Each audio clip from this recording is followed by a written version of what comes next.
ಗುಂಡ್ಲುಪೇಟೆ ತಾಲೂಕಿನ ಅಸಗುಳಿ ಗ್ರಾಮದಲ್ಲಿ ಶ್ರೀ ಪಾರ್ವತಾಂಬ ನೂತನ ದೇವಸ್ಥಾನದ ಮೊದಲ ವರ್ಷದ ಆರಾಧನಾ ಮಹೋತ್ಸವವು ಅದ್ದೂರಿಯಿಂದ ಜರುಗಿತು. ಕಾರ್ಯಕ್ರಮಕ್ಕೆ ಹಳ್ಳಿಕಾರ್ ಒಡೆಯ ಹಾಗೂ ಬಿಗ್ ಬಾಸ್ ಮಾಜಿ ಸ್ಪರ್ಧಿಯಾದ ವರ್ತೂರ್ ಸಂತೋಷ್, ಖ್ಯಾತ ಹಾಸ್ಯ ಕಲಾವಿದ ಟೆನ್ನಿಸ್ ಕೃಷ್ಣ ಮತ್ತಿತರರು ಭಾಗವಹಿಸಿದ್ದರು. ಈ ಸಂದರ್ಭದಲ್ಲಿ ಸಾವಿರಾರು ಭಕ್ತರು ಆಗಮಿಸಿದ್ದರು. ಎಲ್ಲರಿಗೂ ಅನ್ನ ಸಂತರ್ಪಣೆ, ಪ್ರಸಾದದ ವ್ಯವಸ್ಥೆ ಮಾಡಲಾಯಿತು. ಈ ಸಂದರ್ಭದಲ್ಲಿ ವರ್ತೂರ್ ಸಂತೋಷ್ ಮಾತನಾಡಿ, ಜೈ ಹಳ್ಳಿಕಾರ್ ಎಂದು ರೈತರನ್ನು ಹುರಿದುಂಬಿಸಿದರು. ರೈತರ ಮಕ್ಕಳಿಗೆ ಹೆಣ್ಣು ನೀಡಿ ಇವತ್ತು ಜಮೀನು ಹೊಂದಿರುವ ರೈತರನ್ನು ಹಾಗಾಗಿ ರೈತರನ್ನು ಗೌರವಿಸಿ ಎಂದರು. ಈ ಊರ ಹೆಸರು ಕೇಳಿದ ತಕ್ಷಣ ನನಗೊಂದು ಸಮಯ ನಾನು ಕೇಳಿದೆ, ಏನ್ ಈ ಊರ ಹೆಸರು ಅಂದ್ರೆ ಹಸು ಗೂಳಿ ಅಂದ್ರೆ ಏನು? ಹಸು ಮತ್ತೆ ಗೂಳಿ ಎರಡೂ ಸೇರಿ ಇವತ್ತು ಪಾರ್ವತಮ್ಮನವರ ಆಶೀರ್ವಾದ. ಯಾವುದೇ ರೀತಿ ಕಾಯಿಲೆ ಇರ್ಬೋದು, ಏನೇ ಇರ್ಬೋದು, ಅದಕ್ಕೆಲ್ಲನೂ ಆ ತಾಯಿ ಬಂದು ಇಲ್ಲಿ ಪೂಜೆ ಮಾಡಿಸ್ಕೊಂಡ್ರೆ ಅವ್ರಿಗೆಲ್ಲನೂ ಸಹಕಾರ ಮಾಡ್ತಾ ಇದ್ದಾರೆ. ಆ ಕಾರಣಕ್ಕೆ ಇವತ್ತು ಇಷ್ಟು ಸೇರೈತೆ. ಬರೋ ವರ್ಷ ಇದು 100 ವರ್ಷ ಸೇರ್ಲಿ. ನಾನು ಕರ್ಸ್ತಿರೋ ಬಿಡ್ತಿರೋ ಹಳ್ಳಿಕಾರ್ ಬೆಳಿಬೇಕು. ಯಾರೇ ಕಟ್ಟಿರ್ಲಿ ಹಳ್ಳಿಕಾರ್ ನಮ್ಮ ಅಭಿಮಾನಿಗಳೇ, ನಮ್ಮ ಅಣ್ಣ ತಮ್ಮಂದ್ರೇನೆ. ಅವ್ರಿಗೆ ಹೇಳ್ಕೊಂಡ ಕೆಲವರು ನಾಚಿಕೆ ಆಗಿರ್ಬೋದು, ಹಳ್ಳಿಕಾರೇ ಹೇಳ್ಬೇಕು. ಕರ್ನಾಟಕದಲ್ಲಿ ಕಿಂಗ್ ಮೇಕರ್ ಹಳ್ಳಿಕಾರೇನೆ. ಎಲ್ಲಾ ದನಗಳ ಸೃಷ್ಟಿಕರ್ತ ಹಳ್ಳಿಕಾರೇನೆ.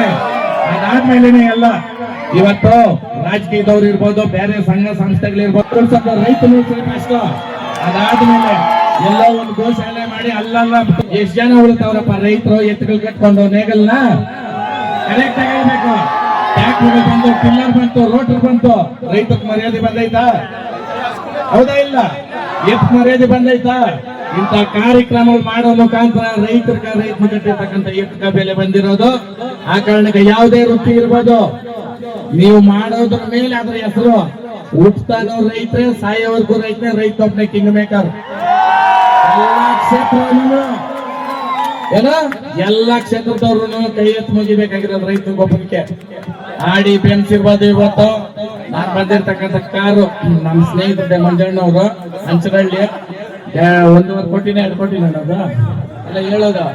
ರೈತರ ಮಕ್ಕಳಿಗೆ ಇರೋ ತಾಕತ್ತು ಕೊಟ್ಗಟ್ಲೆ ಕಾರಾಗ ಓಡಾಡಕ. ಎಕ್ಸಾಂಪಲ್ ಇಲ್ಲೇ ಐತೆ, ನೋಡ್ಕೊಳ್ರಿ. ಕೆಲವ್ರು ಅವಿವೇಕಿಗಳು ಹೇಳ್ತಾರೆ, ಯಾಕಾತೈತೆ ರೈತರ ಅಷ್ಟು ರೈತರಿಗೆ ಇರೋ ತಾಕತ್ ತಕೊಂಡ್ ಮಾಡಕ. ಭಯ ಬಿಡ್ತಾನ? ಎಷ್ಟ್ ಜನ ಇದ್ದೀರ ಅಂತ ಕೇಳಲ್ಲ. ಊಟ ಮಾಡಿ ನಡೀರಿ ಅಂತಾನೆ. ಅನ್ನ ಹಾಕ್ತೀರ, ತಿಂತೀರಾ? ಊಟ ಮಾಡ್ತೀರಾ? ತಿನ್ನಕ್ ಮನ್ಸ್ ಬರ್ತದ? ಆ ಕಾರಣಕ್ಕ ರೈತರ ಗೊತ್ತು, ಇಡೀ ದೇಶಕ್ಕೆಲ್ಲ, ಇಡೀ ವರ್ಲ್ಡ್ಗೆ ಗೊತ್ತು. ಆ ಕಾರಣಕ್ಕ ಯಾವುದೇ ಇಲಾಖೆಯವರು ಇರ್ಬೋದು, ಯಾವುದೇ ಸಂಸ್ಥೆ ಇರ್ಬೋದು, ರೈತ ಫಸ್ಟ್ ಪ್ರಿಫರೆನ್ಸ್ ಕೊಡ್ಬೇಕು. ಇನ್ನು 4-5 ವರ್ಷ ಅಷ್ಟೇ ರೈತರ ಮಕ್ಕಳು ಕೈ ಹೆಣ್ಣು ಕೊಡಲ್ಲ. ಅವೆಲ್ಲ ಹೋಯ್ತು. ಇನ್ಯಾರು ಕೊಡ್ತೀರಾ? ಕೆಲ್ಸಕ್ಕೆ ಒಂದ್ ಕಾಲ್ ಮುರಿತಂದ್ರೆ ಸಂಬಳ ಏನು ಅಂತ ಅವ್ನು ಯೋಚನೆ ಮಾಡ್ಬೇಕು. ರೈತ ಮಕ್ಕಳಿಗೆ ಹಂಗೆ ಇಲ್ಲ. 1 ಎಕರೆಗೆ 24 ಸೈಟ್, 1 ಸೈಟ್ ಮಾಡ್ತಂದ್ರೆ 10 ವರ್ಷ ಬದುಕ್ಬೋದು ಅವನು. ಹೌದಾ? ಹೌದಾ ಇಲ್ಲ? ಅದಕ್ಕೆ ಹೇಳಿದ್ದು, ಅಪ್ಪನ್ ಕೊಡೋರು ಅಪ್ಪನ ದುಡ್ಡು ಅಪ್ಪನ ಆಸ್ತಿನ ಕೊಡ್ತಾರೆ. ಮೀನು ಕೊಟ್ಟವರು ಕಂಡವ್ರ ಹೌದಾ ಇಲ್ಲ? ಆ ಕಾರಣಕ್ಕೆ ಇಲ್ಲಿ ವೇದಿಕೆನಲ್ಲಿ ಹೇಳ್ಬೋದೋ ಇಲ್ಲ ಗೊತ್ತಿಲ್ಲ. ನಾನು ಆಡ್ಭಾಷೆ ಕೆಲವು ಫಿಲ್ಟರ್ ಇಟ್ಕೊಂಡು ಮಾತಾಡಕ್ ನನಗೆ ಬರಲ್ಲ. ನಾನು ಮಾತಾಡೋದು ಹಿಂಗೇನೇನೆ. ರೈತ ಅಂತ ಅಂದವಾಗ ಅನ್ನ ಹಾಕ್ತಕ್ಕಂಥ ಶಕ್ತಿ ಇರೋದು ಅವನಿಗೆ. ಕೆಲವು ಸ್ನೇಹಿತರಲ್ಲಿ ಎಲ್ಲಾದ್ರೂ ಊರಿಗಳ ಹತ್ರ ಬರಕ, ಒಬ್ರ ಹತ್ರ ಬಂದ್ರೆ ಒಬ್ರು ಕೋಪ, ಎಲ್ಲಾನ ಮಾಡ್ತಾ ಬಂದ್ರೇನೆ. ಇಲ್ಲಿ ಬಂದಿರ್ತಕ್ಕಂಥ ಹಳ್ಳಿಕಾರ್ ದನಗಳಿಗೆ ಬಸವರಾಜ್ ಅವರು ಇಲ್ಲಿ ಪ್ರೈಸ್ ಕೊಡ್ಬೇಕಾದ್ರು ಅಣ್ಣವ್ರಿಗೆ ನಾನು ಒಂದ್ ಹೇಳಿದ್ವಿ. ಏನನ್ನ ಹೇಳ್ದೆ ಕರೆಕ್ಟ್ ಆಗಿ? ಎಲ್ಲ ಎತ್ಕೊಳ್ಳೋರು ಕೂಡ ಸಮಾನತೆ ಇರ್ತವೆ. ಯಾವುದಕ್ಕೂ ಕೂಡ ನಾನು ಬಹುಮಾನ ಮಾತ್ರ ವಿತರಣೆ ಮಾಡಲ್ಲ. ನನಗೆಲ್ಲ ಎತ್ಕೊಳ್ಳೋ ಸಮಾನನೆ. ನೀವು ದಯವಿಟ್ಟು ಅಂತ ಕೆಲಸ ನನ್ನ ಕೈಯಲ್ಲಿ ಮಾತ್ರ ಮಾಡಿಸ್ಬೇಡಿ ಅಂತ ಹೇಳಿದ್ರು ನನಗೆ.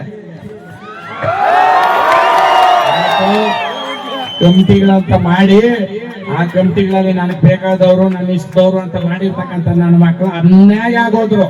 ಬಸವಣ್ಣ ಇಟ್ಕೊಂಡು ಏನು ಇದು ಮಾಡವ್ರೆ. ಆಯಪ್ಪನೆ ತೋರಿಸ್ಬೇಕು ಉತ್ತರ. ನಿಜನ? ನಾನು ಒಂದೇ ಕೇಳಿದ್ದು, ಎಲ್ಲರಿಗೂ ಸಮಾಧಾನಕಾರ ಕೊಡೋಣ. ಎಲ್ಲ ನಮ್ಮ ಅಣ್ಣ ತಮ್ಮಂದ್ರೆ. ಕರ ಹೊಡ್ಕೊಂಬಂದಿರೋನು ನಮ್ಮ ಅಣ್ಣನೇನೆ, ಕಡೆಯಲ್ಲಿ ತೊಡ್ಕೊಂಬಂದಿರೋನು ನಮ್ಮ ಅಣ್ಣೆ. ನಾನು ಮಾಡ್ತಿದ್ದೆ ಕಮಿಟಿ. ಸಪ್ಲಮ್ನಾಗ 50 ಐತೆ ದಾಖಲೆ. ಪ್ರತಿಯೊಬ್ಬರಿಗೂ ಚಿನ್ನ ಕೊಟ್ಟು ಮಾಡಿದೆ. ಅವ್ರ ತಾಕತ್ ಕೊದ್ದಿ ಮಾಡ್ಬೋದು ಕಮಿಟಿ. ಒಬ್ರು ತಾರತಮ್ಯ ಮಾಡಿ ಇವ್ರಿಗೆ ಬೇಕಾದಂಗೆ ಏನೋ ದನ ಮಾಡೋದು ಕಮಿಟಿನಲ್ಲಿ ಡಾಕ್ಟರ್ಗಳು. ಹೌದಾ? ದನ ಕಟ್ಟಿದವನು ಇನ್ನೊಂದ್ ದನಕ್ಕೆ ಹೆಚ್ಚು ಇನ್ನೊಂದ್ ದನ ಕಮ್ಮಿ ಹೇಳಕ್ ನಾವ್ ಯಾರ ಬಸಪ್ಪನ ಬೆಲೆ ಕಟ್ಟಕ್ ನಮ್ಗೆ ಯೋಗ್ಯತೆ ಆಯ್ತಾ ಉತ್ತಾ ಬೆಲೆ ಎಲ್ಲ ಇವಾಗ 10 ಲಕ್ಷ 15 ಲಕ್ಷ ಕೋಟಿಗಳು. ಹೌದಾ? ಕೋಟಿ ರೂಪಾಯಿ ದನ ಅಲ್ಲ ಚಿನ್ನು, ಕೋಟ್ಯಾಂತರ ರೂಪಾಯಿ ದನ ಆಗ್ಬೇಕು ಪ್ರಪಂಚದ ಮೇಲೆ. ಕೋಟಿ ಗಟ್ಟಲೆ ಆಗ್ಬೇಕು. ಅವತ್ತು ಒಪ್ಕೊಂತೀನಿ, 20 ಲಕ್ಷ ಗಟ್ಟಲೆ ಆಗೈತೆ ಇಲ್ಲ? ಸಮೀಕ್ಷೆ ಎತ್ಕೊಂಡ್ ನೋಡ್ರಿ, 5 ವರ್ಷದಿಂದ ಇವತ್ತು ಬೆಳೆದಿರೋ ದನ ಹಳ್ಳಿ ಕರೆ ಎಷ್ಟು ಉಳ್ದೈತೆ ಅಂತ. ಎಲ್ಲ ರೈತರಿಂದಾನೇ, ಅದು ಇನ್ಯಾರಿಂದನಲ್ಲ. ರೈತ ಕಟ್ಟೆ ಉಳಿಸಿರೋದು ದನನ. ದಯವಿಟ್ಟು ಹೇಳ್ತೀನಿ ಕೇಳ್ರಿ, ಒಗ್ಗಟ್ಟಲ್ಲಿ ಬಲ ಐತೆ, ಒಬ್ಬಟ್ಟಲ್ಲಿ ರುಚಿ ಐತೆ. ಒಬ್ಬಟ್ಟು ಎಲ್ಲಿ ತಿನ್ಬೇಕು? ಊಟದಾಗ ತಿನ್ಬೇಕು. ಕಾರಿದಾಗೆಲ್ಲ ತಿನ್ನೋದು ಒಬ್ಬಟ್ಟು. ಇವ್ ನಮ್ಮವನು ಇನ್ನೊಬ್ಬನು ನಮ್ ಬೇಕಾದವನು ಅಂತ ಮಾಡಿದ್ರೆ ಯಾನ ಮಗನ ಉಳಿಯಲ್ಲ. ಎಲ್ಲಾರು ಒಂದೇ. ನ್ಯಾಯಕ್ಕೆ ಬಂದಾಗ rule is A rule even for A pool. ಕರೆಕ್ಟಾ? ಎಲ್ಲಾರ್ಗೂ ಒಂದೇ ಇರ್ಬೇಕು. ಆಶೀರ್ವಾದ ಮಾಡ್ತಾನೆ. ಇವತ್ತು ಇಷ್ಟು ದನ ಸೇನಾಕ ಕಾರ್ಯಕರ್ತನ ಬಸವರಾಜ್ ಅಣ್ಣ ಮತ್ತೆ ಅವ್ರ ಟೀಮು ನಿಸ್ವಾರ್ಥ ಬಡೀರಿ ಚಪ್ಪಾಳೆ. ಇಂಥದಕ್ಕೆ ಮಾಡ್ಬೇಕು ಪ್ರೋತ್ಸಾಹ. ಇಂಥ ನಿಸ್ವಾರ್ಥ ಸೇವೆ ಮಾಡ್ತಕ್ಕಂಥ ಕಾರ್ಯಕ್ರಮದವ್ರು ಆಮೇಲೆ ಇವತ್ತು ದೇವಸ್ಥಾನದ ಕಮಿಟಿಯವರು ಇದ್ದಾರೆ. ದಯವಿಟ್ಟು ಎದ್ದು ನಿಂತ್ಕೊಂಡ್ರೆ ನಿಮ್ಗೋಸ್ಕರ ಒಂದು ಚಪ್ಪಾಳೆ ಬಿಡ್ತಾರೆ. ಇವತ್ತು ಯುನೀಕರಾಗಿ ಒಂದು ದೇವಸ್ಥಾನ ಕುಗ್ರಾಮದಲ್ಲಿ 5 ಕೋಟಿ ಖರ್ಚು ಮಾಡಿ ದೇವಸ್ಥಾನ ಕಟ್ಟೋದು ಸಣ್ಣ ವಿಚಾರ ಅಲ್ಲ.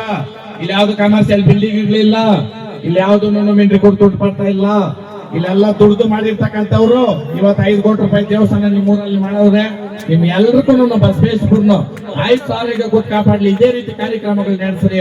ಯಾವುದೇ ನಿಷ್ಕಲ್ಮಶವಾಗಿ ನಿಷ್ಪಕ್ಷಪಾತವಾಗಿ ನಡೆಸ್ರಿ ಕಾರ್ಯಕ್ರಮಗಳನ್ನ. ಯಾಕಂತಂದ್ರೆ ಇಂಥ ಕಾರ್ಯಕ್ರಮಗಳು ನಡಿಬೇಕಂದ್ರೆ ದೇವ್ರ ಆಜ್ಞೆ ಇರ್ಬೇಕು. ಇವತ್ತು ಪಾರ್ವತಮ್ಮನವ್ರ ಭೂಮಿಗೆ ಬಂದಷ್ಟು ಸಂತೋಷ ಆಗ್ತೈತಿ. ಈ ಜನಸಾಗರ ನೋಡ್ತಾ ಇದ್ರೆ ಅನ್ನ ಹಾಕ್ತವ್ರೆ. 30,000 ಜನಕ್ಕೆ ಅನ್ನ ಹಾಕೋದಂದ್ರೆ ಕಡಿಮೆ ಮಾತಲ್ಲ. ಅನ್ನ ಹಾಕಿದ ಮನೆ ಕೆಡಲ್ಲ, ಗೊಬ್ಬರ ತೆಗೆದು ಹೊಲ ಕೆಡಲ್ಲ. ಅನ್ನತಕ್ಕಂಥ ಕಾರ್ಯಕ್ರಮ ಇಲ್ಲಿ ಏನ್ ನಡೆದೈತೆ ಈಗ ಬರೋ ವರ್ಷ ನನ್ನ ಕೈಯಲ್ಲಾಗಿ ಸಹಾಯ ನಾನು ಮಾಡ್ತೀನಿ. ಅನ್ನ ಹಾಕೋ ಕಾರ್ಯಕ್ಕ ದಯವಿಟ್ಟು ಮುಂದಾಗಿ ಬಂದ್ರೆ 10 ಮೂಟೆ ಅಕ್ಕಿ ಹಾಕ್ತೀನಿ. ಇದೇ ರೀತಿ ಎಲ್ಲಾ ರೈತರು ಸಹಕಾರ ಮಾಡ್ರಿ.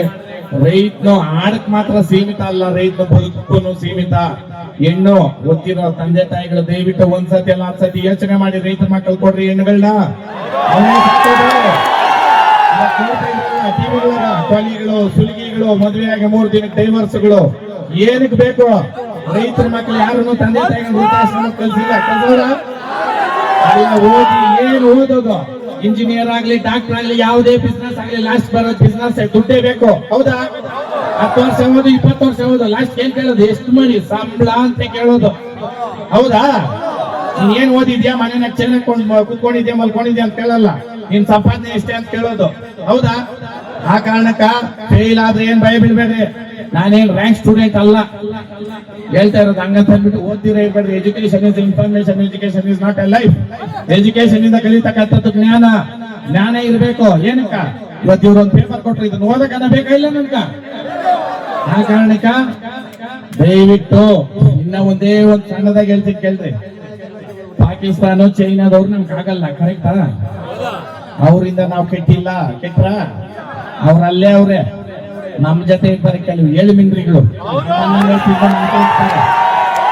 ಹೌದಲ್ಲ? ಗಂಡ್ಸಾಗಿರ್ಬೋದು ಹೆಂಗ್ಸಾಗಿರ್ಬೋದು ಕೆಟ್ಟಿದ್ದು ಎಲ್ಲಿಂದ ಗೊತ್ತಾ? ಸಿಂಪಲ್ ಆಗಿ ಹೇಳ್ತಾರೆ, ನಿನ್ ಬಗ್ಗೆ ಏನ್ ಹೇಳ್ದ ಗೊತ್ತಾ ಅಂತ. ನಾವು ಬುದ್ಧಿವಂತರಾದ್ರೆ ಮಿಂಡ್ರಿ ಕೂಡ ನನ್ನ ಮಗನ ಅವನ ಎದುರುಗ ಹೇಳು ಅನ್ಬೇಕು. ಅವನ ಎದುರುಗ ಹೇಳು. ಹೆಂಗ್ಸರು ಕೇಳ್ತಾರೆ, ಅಕ್ಕ ಏನಂದ್ಲು ಗೊತ್ತೇನೆ? ಏನೇ ಅಂದ್ಲು? ಬಿಡಮ್ಮ ಅದ್ ಹೇಳೋ ಮಾತಲ್ಲ, ನಾಲ್ಕು ಮುಗಿತಾವ. ಹೌದಾ ಇಲ್ಲ? ಆ ಕಾರಣಕ್ಕೆ ಹೇಳಿಕೆ ಮಾತು ಕಿವಿ ಕೊಡ್ಬೇಡ್ರಿ. ನಾವು ಕೆಟ್ಟಿದ್ದು ಪಾಕಿಸ್ತಾನ ಚೈನಾದವ್ರಿಂದಲ್ಲ. ಅವ್ರು ಯುದ್ಧ ಮಾಡ್ಬಿಟ್ಟೆ ಗೆದ್ದು ಬರ್ಬೇಕು ಒಳಕ.